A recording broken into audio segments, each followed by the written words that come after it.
कलयुग के न्यायाधीश श्री शनिदेव की कुछ महिमाओं का वर्णन करेंगे। शनिदेव को कलयुग का न्यायाधीश माना जाता है भक्तों। जिन पर ये कृपा करते हैं उसके जीवन में किसी भी प्रकार का कोई कष्ट नहीं आता भक्तों। सूर्यपुत्र भगवान शनिदेव जिन भक्तों पर अपनी दया दृष्टि की छाया रखते हैं वो भक्त हर कार्य को बड़ी आसानी से संभव कर पाते हैं। किंतु शनिदेव की ढैया जिस पर लग जाती है वो राजा भी कंगाल हो जाते हैं। अतः शनि महाराज को हमेशा प्रसन्न रखना चाहिए भक्तों। सच्चे मन से जो भक्त उनका ध्यान लगाता है उस भक्त पर वो सदैव सदैव मेहरबान रहते हैं भक्तों।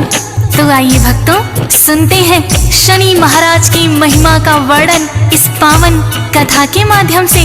मेरे साथ मिलकर बोलिए शनिदेव महाराज की जय। श्री चरणों में शीश झुकाई शनिदेव का ध्यान लगाई, सच्चे मन से नाम सुमिरते हम है करते। कथा है ये तो शनिदेव की, बात बड़ी प्राचीन समय की।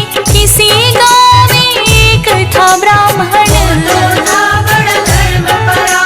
ब्रह्म मुहूर्त में सुबह उठ जाता, गंगा स्नान वो करके आता, भर के गंगा जल का लोटा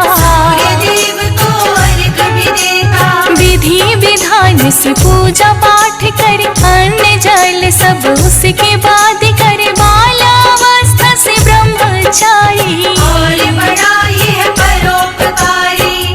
भक्तों उस ब्राह्मण का नियम था सुबह ब्रह्म मुहूर्त में उठ जाता था, स्नान आदि करके सूर्य को अर्घ्य देता, घर आकर पूरे विधि विधान से पूजा पाठ करता भक्तों।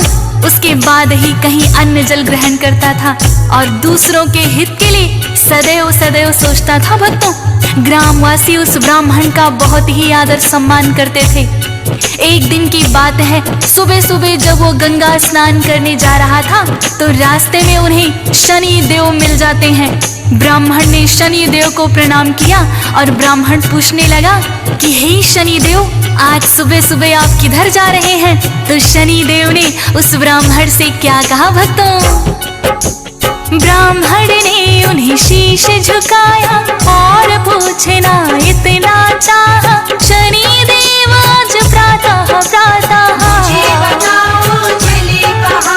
शनि देव ने ब्राह्मण से कहा, राजमहल है राजा का जहाँ, राजा के पास में मैं तो जाऊं, अपनी ढैया उसे लगाऊं। ब्राह्मण ने इतना है सोचा, यदि राजा को लग गए ढैया, प्रजा तो सारी ही दुखी होए, कैसे इनको टाला जाए। शनि देव से बोले ब्राह्मण, आप से मेरा इतना निवेदन, राजन पर ना ढैया लगाना, बदले में मुझे देते जाना। भक्तों ब्राह्मण बड़ा ही परोपकारी था।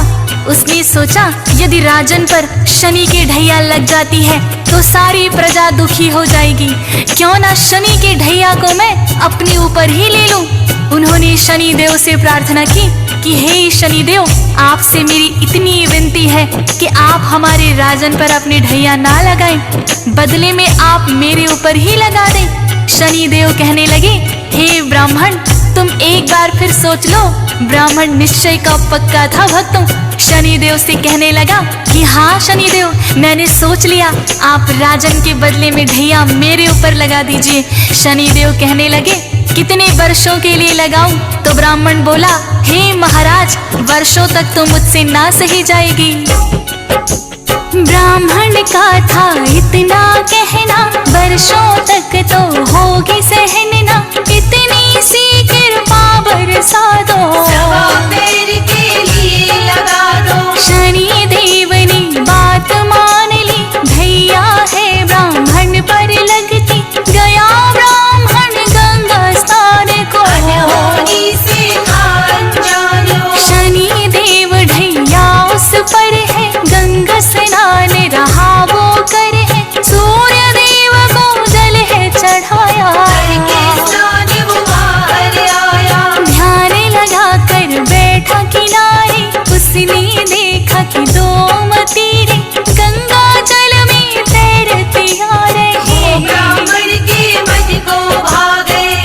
भक्तजनों, जब ब्राह्मण गंगा स्नान करके सूर्य को अर्घ देकर बाहर निकला तो गंगा के किनारे ध्यान लगाकर बैठ गया।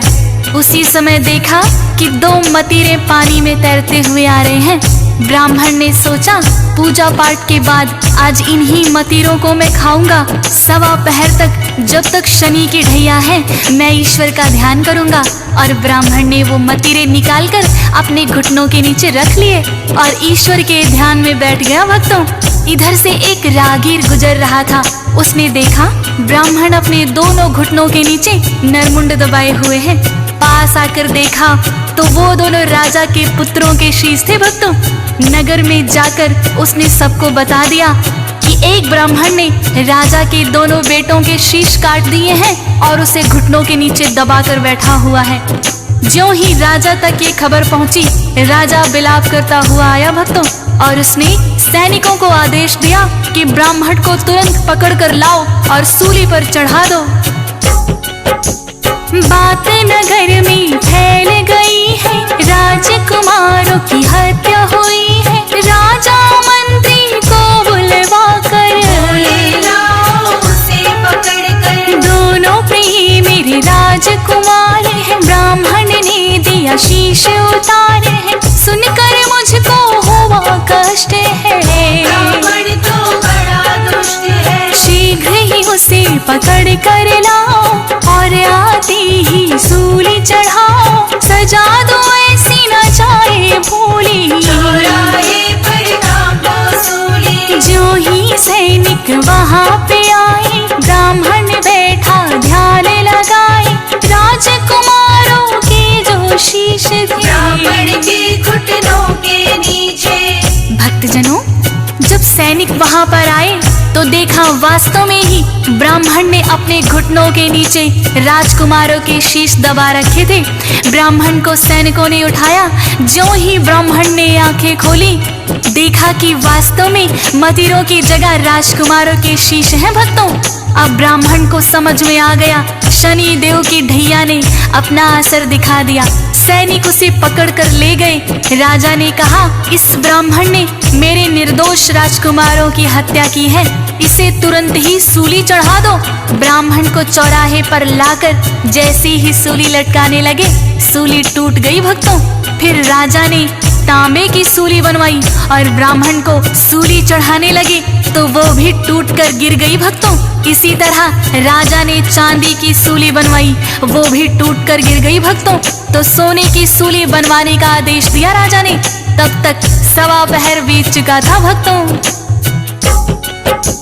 शनि देव की ढैया जो थी 1.25 पहर के लिए तो वो थी। सूली ब्राह्मण चढ़ ना पाए, पहले टूटी जाए। अनेक धातुओं से बनवाई पर कोई भी टिक नहीं पाई। राजा ने आदेश दिया था, अब तक नहीं हुआ था। सोचे मंत्री, हो रहा क्या है आज तलक जो नहीं हुआ है। ब्राह्मण है या कोई तांत्रिक, टूटी सूली सारी अब तक। जो राजा को पता लगेगा, हमको मृत्यु दंड मिलेगा। 1.25 पहर तब तक बीता है, ब्राह्मण सूली नहीं चढ़ा है। भक्तों, सैनिकों ने ब्राह्मण को सूली चढ़ाना चाहा, किंतु जिस धातु की सूली पर भी चढ़ाते वो टूट जाती। भक्तों, लोहे की टूटी तो तांबे की बनवाई, तांबे की टूटी तो चांदी की बनवाई, चांदी की टूटी तो सोने की सूली बनवा कर लाए। भक्तों, इसी क्रम में 1.25 प्रहर बीत गया। भक्तों, तभी दोनों राजकुमार खेलते खेलते राजा के पास आ जाते हैं। रानी उनको देखकर बड़ी ही हर्षित हुई। फिर रानी ने राजा से कहा कि हे महाराज, अभी तक तो सैनिक ब्राह्मण को सूली पर चढ़ा चुके होंगे, हो सकता है ना भी चढ़ाया हो। आप जल्दी से जाइए और उन्हें रोकिए, वरना हमें ब्रह्म हत्या का पाप लग जाएगा। राजा तुरंत ही वहां आए और कहने लगे, सैनिकों, ये ब्राह्मण निर्दोष है, इसको छोड़ दो। फिर राजा ने ब्राह्मण से विनम्र विनती करके क्षमा याचना की तो ब्राह्मण देव ने कहा, राजन, इसमें आपका कोई दोष नहीं है। सवा प्रहर के लिए मुझ पर शनि की ढैया थी जो मैंने जानबूझकर लगवाई थी। राजा पूछने लगे, आपने जानबूझकर क्यों लगवाई? तब ब्राह्मण ने सारा वृतांत राजा को बता दिया। भक्तों, राजा ने सोचा ये ब्राह्मण कितना परोपकारी है और मैंने इसे सूली पर चढ़ाने का आदेश दे दिया था। राजा को बड़ा ही पश्चाताप हुआ। राजा फिर ब्राह्मण से क्षमा प्रार्थना करके पूछने लगा, हे ब्राह्मण देव, यदि शनि की ढैया लग जाए तो उसे किस प्रकार से उतारा जा सकता है? तब ब्राह्मण राजा से कहने लगा, जो शनि की ढैया लग जाए सोना चांदी उसे चढ़ाए, तांबा या लोहा कर अर्पण शनि देव होते पसंद। यदि ये संभव ना हो पाए, काले तिल और तेल चढ़ाए, काले उड़द हैं जो भी चढ़ाते, भैया उन पर नहीं लगाते। या फिर आस पास हो पीपल, नित्य नियम से उसको दीजन, प्रार्थना शनि देव से करना, हम पर प्रसन्न आप सदा रहना। ब्राह्मण से राजन ने जाना, अपने मन ही मन है ठाना, मैं भी इनकी करूँ आराधना, ताकि दुख से हो न सामना। भक्तजनों, इस प्रकार उस दिन के बाद वो राजा भी शनि भक्त हो गए और नित्य नियम से शनि महाराज की पूजा करने लगे। ब्राह्मण को उन्होंने आदर सहित विदा किया। भक्तों, ब्राह्मण ने शनि देव की ढैया अपने ऊपर ले ली थी, उसका भी धन्यवाद किया। भक्तों, शनि देव की वक्र दृष्टि से तो देवता भी नहीं बच पाते, फिर इंसान तो क्या है। इसी तरह की एक और कहानी है भक्तों। जब शनि देव ने सोचा कि मैं भोलेनाथ पर अपनी वक्र दृष्टि डालता हूँ, ये सोचकर शनि देव कैलाश पर आ गए। भक्तों, भोलेनाथ को प्रणाम किया। भोलेनाथ ने उनसे आने का कारण पूछा तो शनि देव क्या कहते हैं भक्तों, सुन लो हे भोले भंडारी, इतनी सी इच्छा है हमारी, मेरी दृष्टि जो है वह एक बार आजमाओ आप पर। बात है मात सवा पहर की, डालूंगा अपनी वक्र दृष्टि, हे भोले तुम इसे संभालो, बचने का कोई यत्न बना लो। सुन कर के भोले मुस्काए, मुझ पर ना कुछ असर दिखाए, अपना मन तुम भी बहला लो, अपनी वक्र दृष्टि डालो। भोलेनाथ ने आज्ञा दे दी, डाली शनि ने वक्र दृष्टि, भोलेनाथ को समझ न आया, उन्होंने इससे बचना चाहा।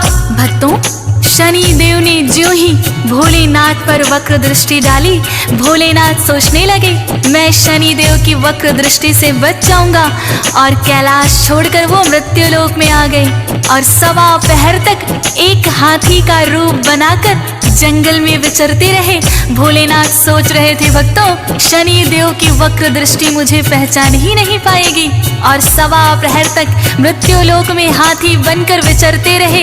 जैसे ही सवा प्रहर पूरा हुआ, भोलेनाथ ने सोचा शनि देव की वक्र दृष्टि का मुझ पर कोई असर ना हुआ, अब तो सवा प्रहर बीत चुका है, मैं वापस कैलाश पर चलता हूँ।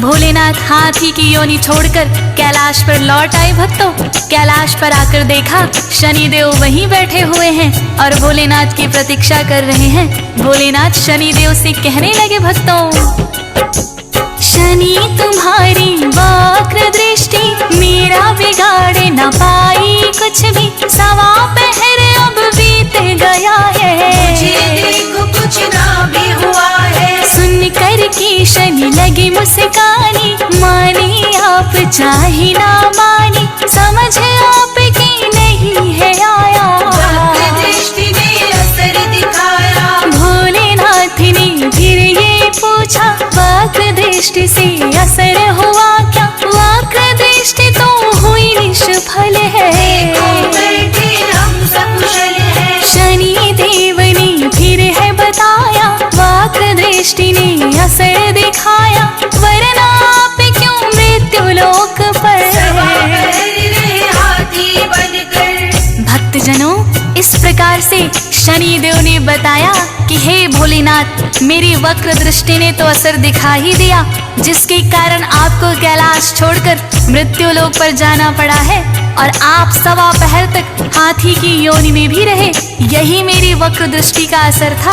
तब भगवान भोलेनाथ ने माना कि हाँ शनिदेव, आपकी वक्र दृष्टि से तो कोई भी नहीं बच सकता, और भोलेनाथ ने शनिदेव को गले लगा लिया भक्तों। तो इस प्रकार से भक्तों, देवतागण भी शनिदेव की वक्र दृष्टि से नहीं बच पाते हैं। इसीलिए भक्तों का कर्तव्य बनता है कि शनिदेव को हमेशा प्रसन्न रखें और विधि पूर्वक उनकी पूजा करें। शनि देव का करना सुमिरन, रखना इनको सदा ही प्रसन्न, रुष्ट कभी ना होने देना। हमारा इतना कहना, जब ये कोपित हो जाते हैं देवता भी नहीं बच पाते हैं, पड़े जो इनकी वक्र दृष्टि। मानव की फिर क्या है हस्ती, सदा आपका ध्यान करेंगे, आपका ही गुणगान करेंगे, आपकी अजब अलौकिक माया। रखना हम पर ठंडी छाया, हंस राज रिलहन यही चाहता, चरणों में सदा शीश झुकाता, खोज सुरेश की भूल क्षमा करो। शनिदेव हम पर भी दया करो।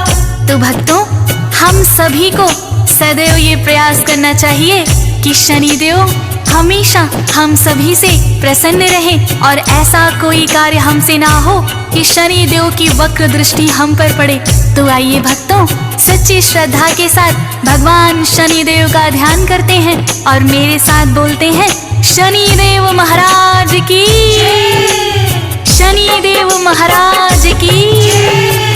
नव ग्रहों में श्रेष्ठ है श्री शनिवर भगवान, देवी देवता गा रहे शनिवर का गुणगान।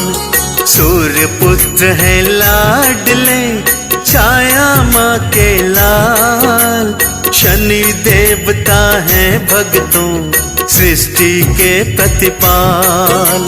श्याम वर्ण में साजते माथे मुकुट सुहाय, कल मुक्तन की माल है रूप चतुर्भुज भाय। नीलांबर है धारते श्री शनिवर महाराज, भक्तों के पूर्ण करे सगरे पल में काज। सूर्य पुत्र शनिराज, भक्तों के सरताज। सूर्य पुत्र शनिराज, भक्तों के सरताज।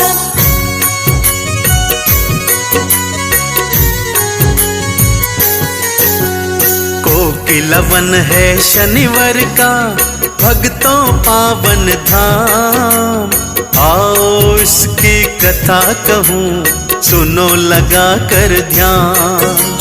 भारत में उत्तर प्रदेश कोसिकला है गांव, यहीं पे भक्तों पावन है शनि देव का धाम। मथुरा नगरी पास है श्री कृष्ण का धाम, मनमोहन के संग गूंजे शनि देव का नाम। यहाँ वनखंडी मंदिर है शिव जी का भी धाम, पावन वन का क्षेत्र है गूंजे शनि का नाम। सूर्य पुत्र शनिराज, भक्तों के सरताज।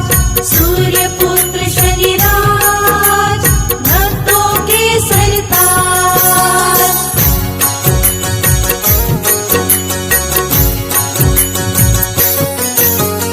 आओ भक्तों अब सुन लो गाथा ध्यान लगाए, कैसे कोकिला धाम में शनि देवता आए। श्री कृष्ण के रूप में विष्णु लिए अवतार, जन्म लिए ही लीला करे भक्तों लीलाधार। मथुरा से यमुना पार करी नंद महल में आए, माँ यशोमती संग में लेटे यशोमत लाल कहाए। तीनों लोक में कान्हा के चर्चे होते जाए, देवी देवता दर्शन को कान्हा जी के आए। सूर्य पुत्र शनिराज भक्तों के सरताज, सूर्य पुत्र शनिराज भक्तों के सरताज।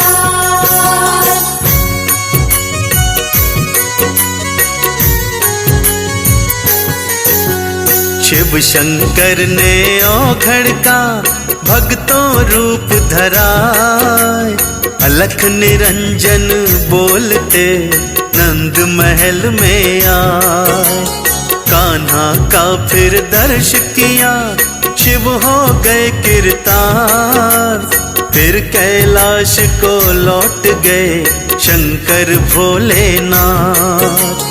गोप गोपिका बन आए सारे देवी देव, धन्य धन्य सब हो रहे कान्हा जी को देख। सारे देवी देवों ने कर लिए जब दर्शन, कान्हा जी के दर्शन को किया शनि का मन।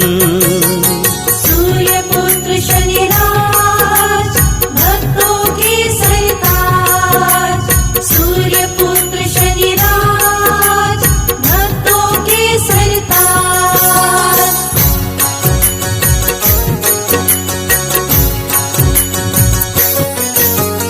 बड़ी आस लेकर आए नंद महल के पास, कान्हा दर्शन की होगी आज तो पूर्ण आस।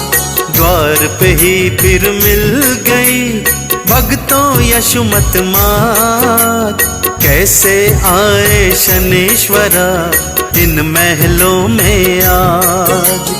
मैंने सुना तेरा लल्ला सुंदर बहुत सुहाए, मैं भी देखूं बालक को मन में आस ये आए। शनिवार की जब बात सुनी माँ हो गई हैरान, मन ही मन में हो गई यशोमत माँ परेशान। सूर्य पुत्र शनिराज भक्तों के सरताज, सूर्य पुत्र शनिराज भक्तों के सरताज।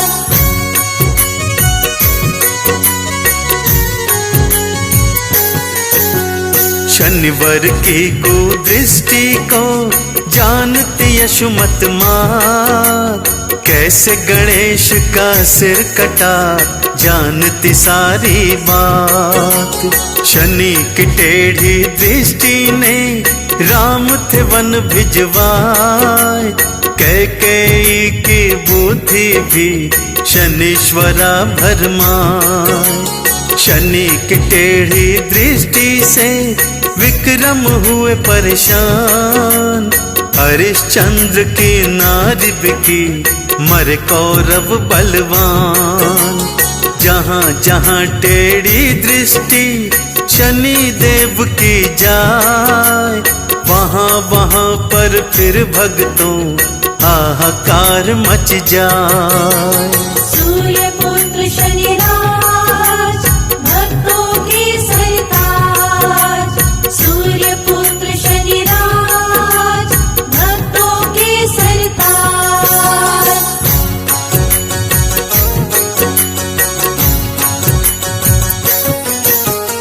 अपने लाल को कभी नहीं शनि को मैं दिखलाऊं, मैया शनि के पास चली सोची मैं बतलाऊं। हे शनिवार जी लौटो तुम जाओ अपने धाम, कान्हा दर्शन नहीं मिले बात मेरी लो मान।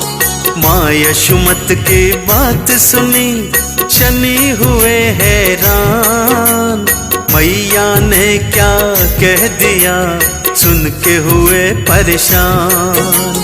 बड़ी आस लेकर आया मैया तेरे द्वार, कान्हा का दर्शन करा सुन ले करुण पुकार। सूर्य पुत्र शनिराज भक्तों के सरताज, सूर्य पुत्र शनिराज भक्तों के सरताज।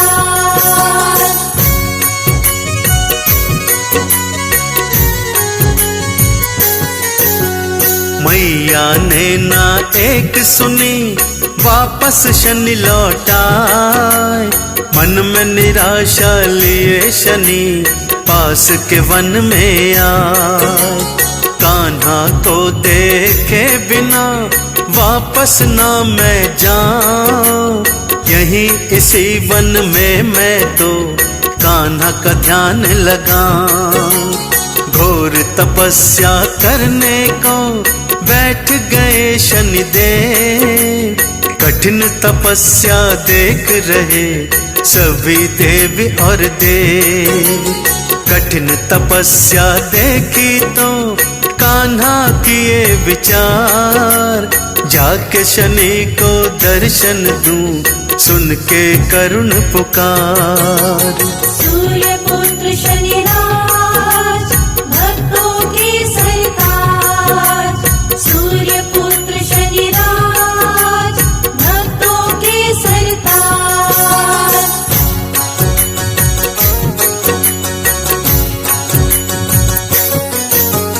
कोयल बनकर कान्हा जी फिर उस वन में आए, कोयल के ही रूप में शनि को दर्श दिखाए।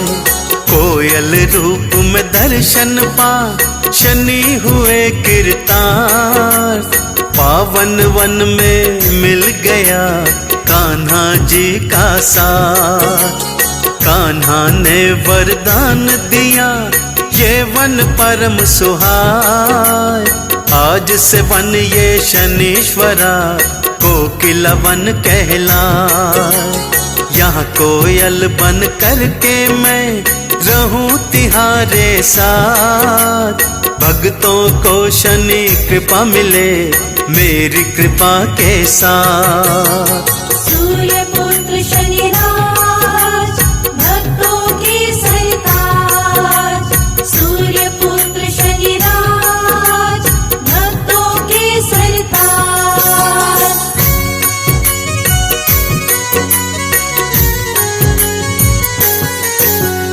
तब से यहाँ पर बन गया शनि का पावन धाम, शनि देव का गूंज रहा यहाँ पे भक्तों नाम। शनिवार को दर्शन को भक्त यहाँ पर आए, लोहा तिल और तेल उड़द शनिवार को चढ़ाए।